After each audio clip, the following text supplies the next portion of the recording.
Hello, and thank you everyone for joining us here on another episode of NCI Live. I'm your host, David Groth. I'm a technical solutions specialist here at Network Center in Fargo, North Dakota. And joining me today is John Ryan, a fellow technical solutions specialist. And we're going to be talking today about Microsoft 365 updates. How you doing today, John? Hey, pretty good. Got a little bit of Awesome. a rocky start, but looks like we got everything ironed out and ready to go. Sometimes the shoemaker's children have no shoes, and it does just work out that way. So, Yep. not a problem. We'll get her going. But I want to remind everyone that is joining us, we are live on both YouTube and LinkedIn. And if you'd like to chat us any questions that you might have, we'll be happy to do our best to answer them here live on the air.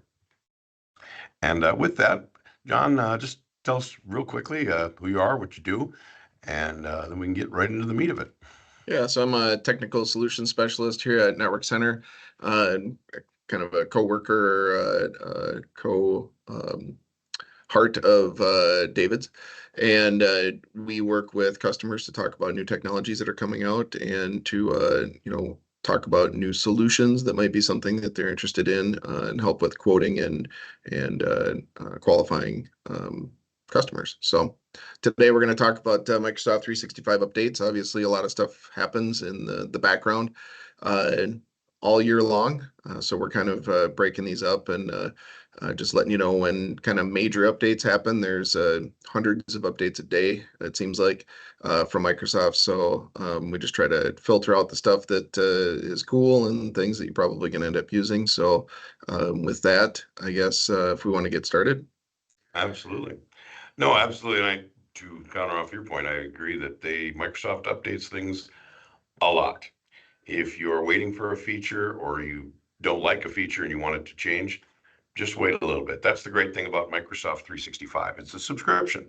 So something changes or you need something changed, they actually have a process where you can submit feature requests. So, yes, John, take Yep. us through it. Tell us what's new in Microsoft 365. Sure. So just to start with, there's a couple of things for licensing updates. This was kind of announced last year, but really going into effect now. The NCE licensing migration is in full swing. So on your anniversary, you'll be automatically upgraded to that or updated to that. And what that is it's a new way of licensing it. Before you had the option to go month to month or year long. And you could do what they call a CSP license. So getting your license from a partner, which like Network Center, which allows us to move that license up and down, delete it, add whatever you want to do. The NCE licensing now is yearly or annual licensing. So they do still have an option to pay per month, which is a little bit more expensive. But the CSP licensing has gone away now, and we're going to the NCE licensing migration or model. And basically what that means is on your anniversary date, if you have a CSP license, it will change to NCE automatically for that year-long term.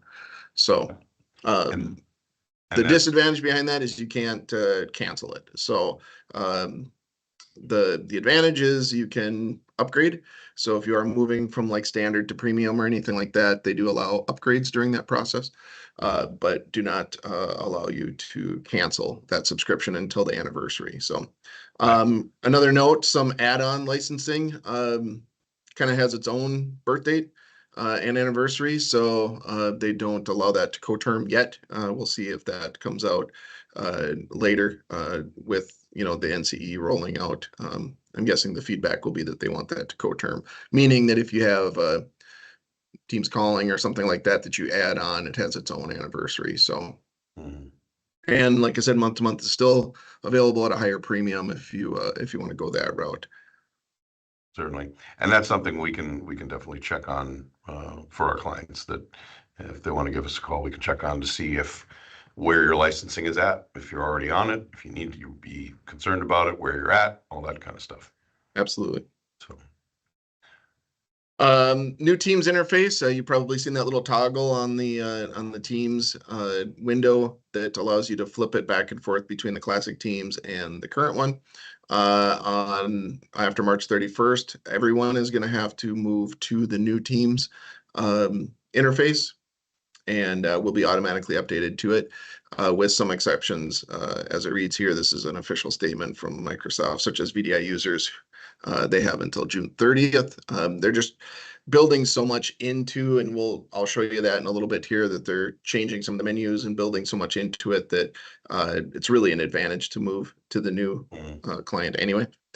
So a little extra learning maybe, but we do have training available for end users that like to know more about Teams. It seems like Teams is just becoming more of everybody's everyday work in the office. So, And it has also, Microsoft did release, I think, first of this year, that all new development for the old version has completely stopped. All new products and all new things in Microsoft's arena are being developed on this platform. So the development branch is here. So if you've got some application that uses the old version that you've custom written or whatever, you're going to want to look at this very closely. So absolutely. Moving along, collaborative loop in Teams channels direct now. So we talked about loop a little bit before in some of our other announcements.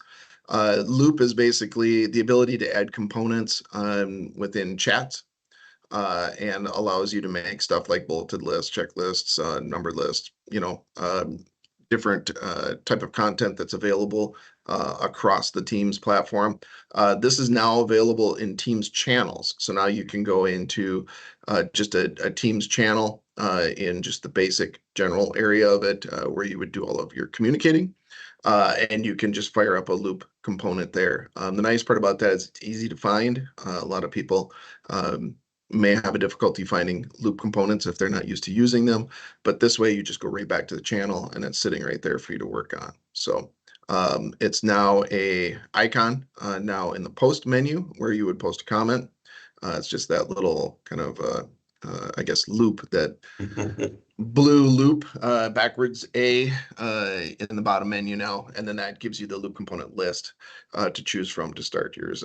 David and I have been using loop for a while now, and really like the co-editing options with it. The other thing that I like too is if you want to work on it in the background and you don't want to jump back and forth between Teams windows, you can actually kick it out into a web browser, and that allows you to edit it in that, so you can kind of have it open on your desktop and use it too, so you don't have to jump back and forth. And we've even shared a loop that we've been working on with third parties that are not part of our chat. It was like, hey, we worked on this, we're working on it, and we share it with a third party saying, here, come take a look at this. Yeah, it's it's really, definitely cool. If yeah, you haven't had a chance to look at Loop, definitely take a look at it. I think there's a purpose for it, and it's really easy to use. So yeah. You don't have to create a whole document for something that's just a temporary thing. I will say this, I have to call this out, that it's historically accurate that we as a society create documents for a lot of things, but then those documents aren't needed after a specific period of time.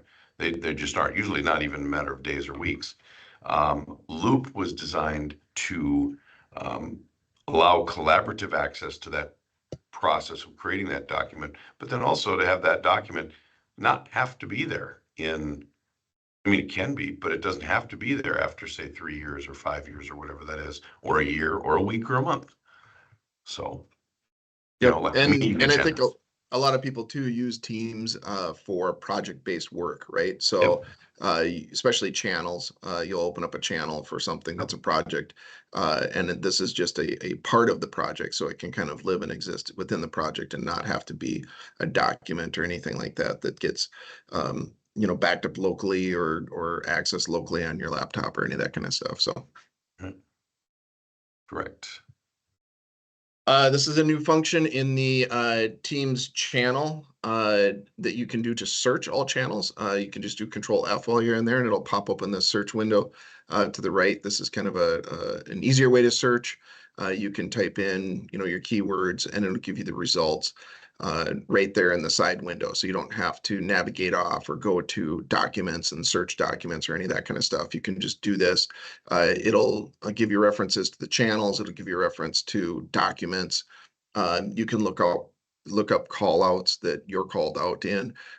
It's really just a better way to find things within Teams. And that goes back to kind of what I was saying about Loop is making it easier to maneuver back and forth between the different parts of Teams and channels, Right. which is, sometimes can be a lofty goal if you have a lot of them. And this is just an easy way to do it. Certainly. Customize default reactions. So if you have been in messages or chatting with somebody in Teams, you'll notice that there's just a small bank of quick reactions that you can do.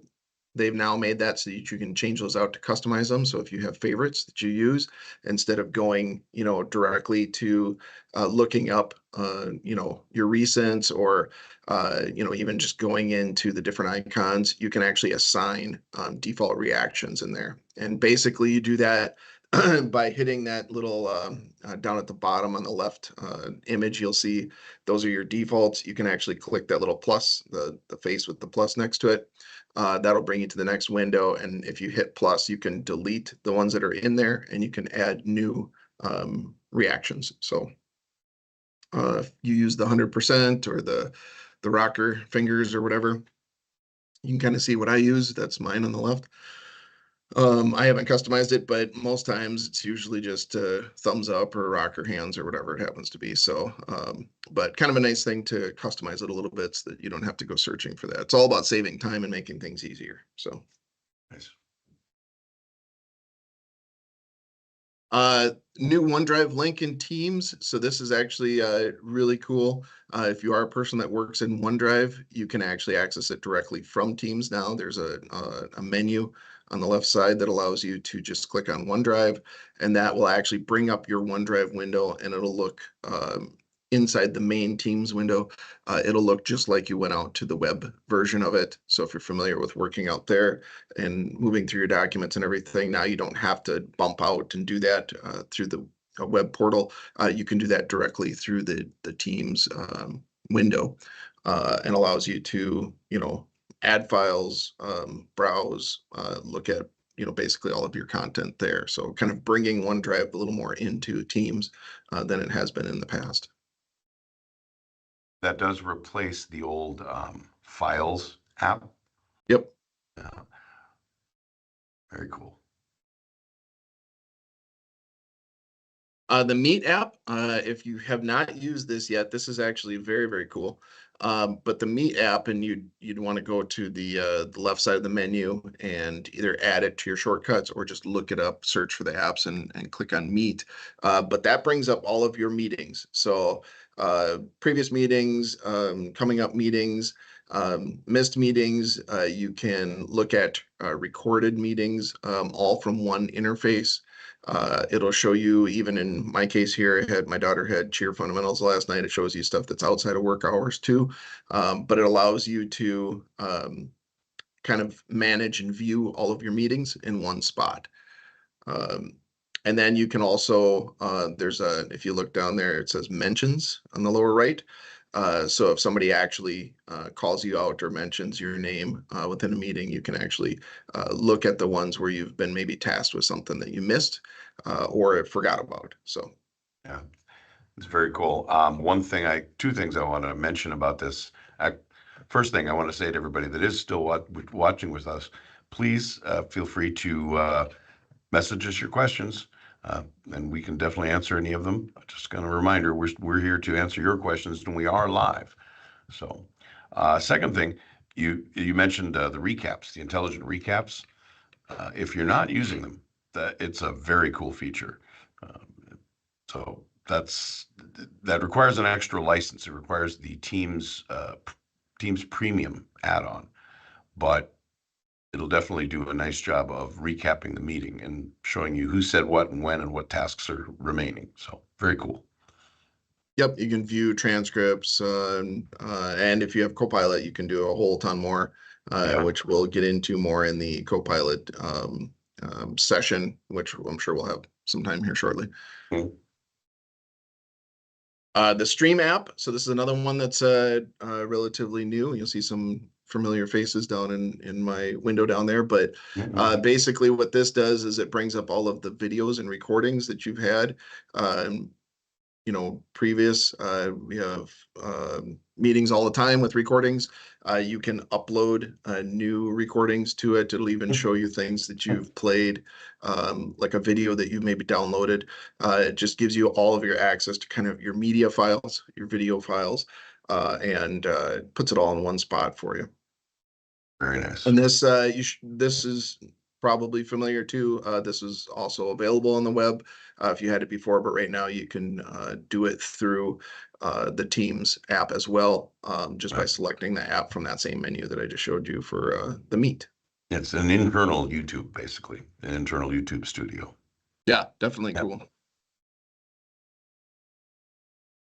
So, over the last probably 4 months or so, the big anticipation has been for Microsoft Copilot. Copilot is now launched and available for all users. And we are starting to field a lot of questions about it. So we are probably going to do a full-on Copilot session of its own. But for right now, just give you some ideas, some updates on kind of how it's licensed and some of the requirements for it. So um, it's considered an add-on. So the Copilot is considered an add-on. You can add it on to anything from Business Standard all the way up to the E5. And both in Microsoft 365 and Office 365 E3 and E5. So if you don't have the Microsoft 365 with the added security, you can still use it in Office E3 and E5. And the main reason behind that is because you have the integration into Teams and everything that's still available on those platforms or under those licenses, as well as the Office suite. Now you do have to, it does require an annual payment. So you can't go month to month on this. You do have to do it in an annual payment. But most of our customers we'll see are probably usually in that business standard to business premium realm as far as licensing, and you just add it on. You do have to have one of these licenses to add it on. There is no standalone version of it. So Mainly because these are the versions that come with the desktop apps.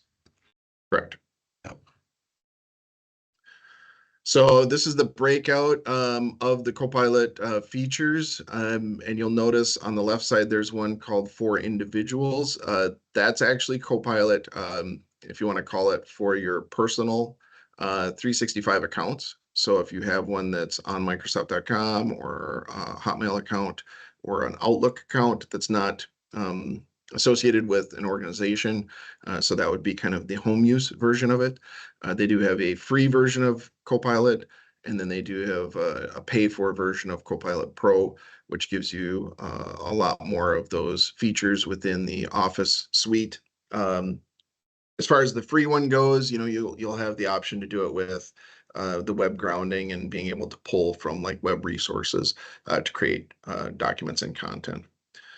The other version, you can see the free version is the same, but if you are part of an organization, a business essentially, it's a $30 license, and that's for the 365 environment, and that gives you all of the same features as Copilot Pro, but it does add Copilot in Teams, which we will show you in another episode or on its own. And then the Microsoft Graph grounding and the customization, the enterprise grade data protection. So mainly because you're now going to have access to your own personal data. So you're going to want to protect it more. So you're going to be, I guess, more protected from attacks and everything that mostly businesses are subject to, as opposed to the individual one. You typically don't have a lot of private information or anything that you have to worry about getting out or any of that kind of stuff. So, Right. I will say the one thing here that people want to make particular attention to is you notice the the versions here that are different, that it's the individuals and the organizations. That's, kind of how you log into the unit. Like everybody's got an Outlook.com account or a Hotmail or even like your Gmail account. You can log into your Microsoft services. I know I have my own personal login, but it's my Gmail account. So I could add my Copilot Pro to that, but I have to pay $20 for that. Versus if I'm at work here, I need to add that $30 subscription. They call it $30, but as you mentioned earlier, it's $360. Let's be real here. It's $360 per year. Yep. And one of the things we've been going through a lot of Copilot training. In fact, there's Copilot training going on right now. But we've been going through Copilot training, and they show kind of an average. Now, this is first group of users, but the average amount of savings of time Yeah. for people who use the application uh, well pays for that license. So if you are looking at an ROI, there's definitely things that we can share with you that'll show you return on investment for paying for that $360 license. So Also, just mildly FYI, as we've been talking, we are on Teams when we do this, and I have Copilot, and it's actually telling me that, hey, Copilot's saying, hey, would you like me to summarize this meeting? So it's actually telling me that right now. So just FYI.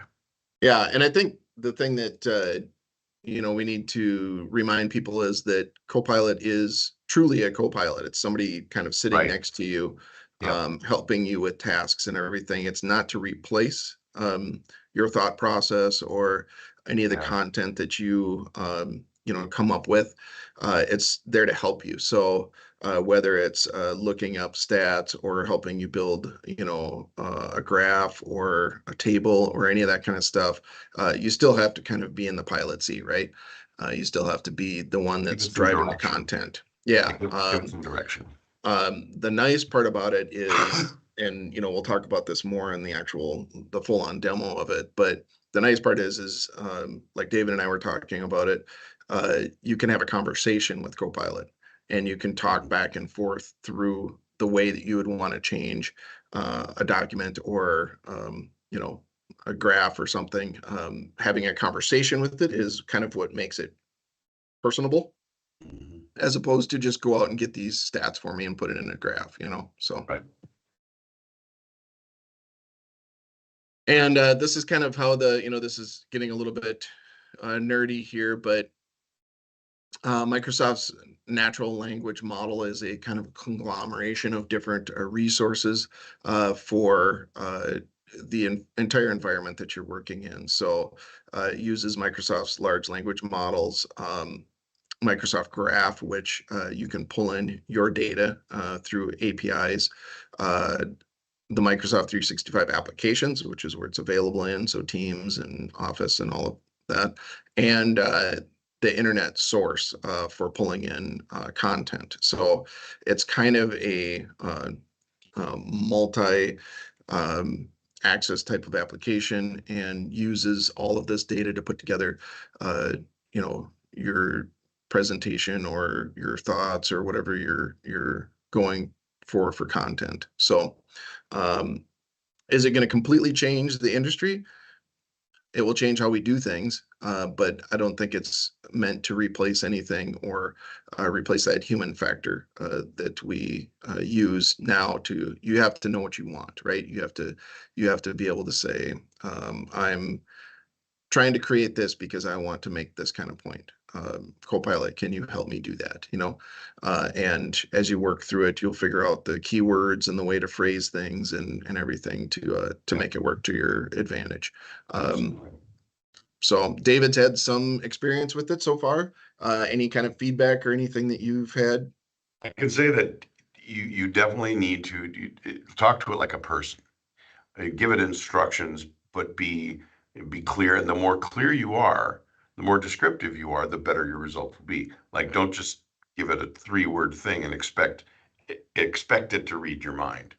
Give it a um, give it a statement like, create me a proposal for this kind of product or service that includes these bullet points and the benefits of this and the potential costs and the potential risks. And I mean, the query often is multiple sentences. If you want it to be a properly formatted and reduce work on the back end. As an example, in Copilot, if you're using it in the applications, and specifically like, let's say Word, if you write a properly formatted query, you can get 20 pages worth of output properly done that maybe needs a little bit of tweaking that would save you, say, 8-hour day worth of work. And all you did was spend 5 minutes thinking about the proper query to make. You just saved yourself 7 hours probably of work. So that's one example. Yeah, so I think, learning how to ask the questions is going to be the training part on this. Just so users don't get frustrated. It's basically based on asking the right questions, and you don't want to say Copilot build me a house, without being able to give it specific details towards that. So context is and context. Yeah. But then, And the nice thing that I saw David do this, and the nice part about it is he put at the end, he put it in our template in the attached file, and basically it rewrote it in the exact template that we use. So it's smart enough to look at the template and go, okay, this is where these things should be. The document, the document, yeah. And it was very cool to do that. So anyway, so that's all we have time for today. If there are no questions, I guess we'll wrap it up. That's all I have, David. Anything you want to add? Well, I just want to add that I definitely want to say we will be talking about Copilot in the upcoming months. And that as Microsoft 365 continues to develop and grow, that Copilot it's a large part of Microsoft's strategy, as is Teams. Those two products, those two products will continue to drive how Microsoft shapes the modern work landscape. So I think that paying attention to how we interact with these, with Copilot and the AI in general, it's going to change how people think of work, really, because no longer are you necessarily doing certain things. You're telling the AI how to go out and do these things, but you still need to be the driver. You're not. It's not replacing you. It's you need to drive it. But in order to drive, it's kind of like literally driving. You need to know how to operate the car. Okay. Yeah, and in some organizations, everybody will want it, right? But in other organizations, maybe only key users that create a lot of content will need it. So that's right. It's not, it's not going to be now everybody has to upgrade their licenses to this. It's going to be very much user based. And along those lines, if you have any questions and how to identify those people, or how to get it implemented, how to protect your data, any of that kind of stuff, you can definitely contact us at Network Center, and we can walk you through it. Yeah, absolutely. Well, thank you, John. I really do appreciate that, those updates. And if you have any further questions, feel free to email us at info@netcenter.net, or visit us at our website at www.netcenter.net. Or you can look at us at any of our social media channels, or you can come back and look at us on YouTube or LinkedIn, where we go live every 2 weeks approximately at 11 a.m. Central Standard Time. And if you do come to visit us on YouTube, please subscribe and hit the notification bell so you do get notification when we do go live. Again, John, thank you for joining us. I really do appreciate the updates. It's always great to work with you and talk about Microsoft stuff. So thanks very much. Absolutely. Thank you. All right. All right. Thanks, everyone. And thanks, everyone, for joining us on NCI Live.